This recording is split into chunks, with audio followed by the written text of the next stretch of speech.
Doctor, can you talk a little bit about some of the foods that actually make us feel hungry? You talked about that and how that leads to the sticky fat cells. What are some of those top 4 or 5 foods or categories that we really need to avoid?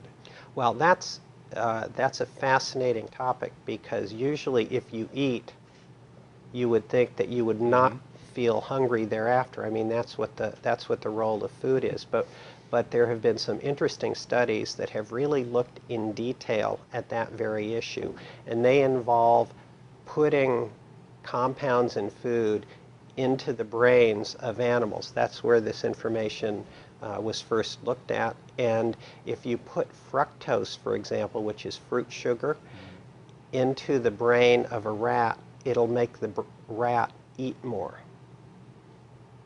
Okay. So, so that really surprised the researchers, and they tried to figure out why that was the case. And because of the way the fructose is metabolized in the brain, energy levels in the nerve cells and the appetite regions of the brain fall. That's what turns on appetite. And that's really where it's very clearly demonstrated. Does that happen in humans? Probably.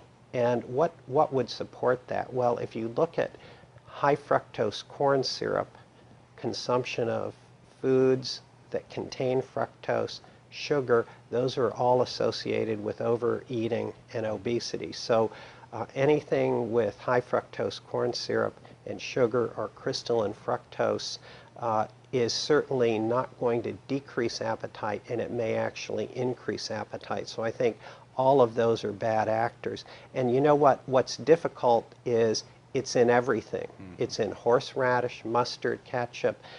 So if you think you're eating something that's going to make you feel full and suppress appetite, if it contains fructose, that might not be the case.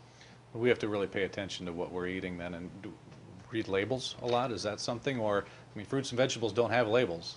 So is that a better way to maybe fill our diet? Well, manufactured foods, they're packaged and they have labels. And you really do, I mean, I'm a firm believer that you can educate yourself by reading labels, and you can find out a lot about what is in the food you're eating by reading labels. And I think foods in their raw or natural state, such as fruits, vegetables, poultry, fish, whatever, they don't have labels because they have what Mother Nature packaged in them and nothing else.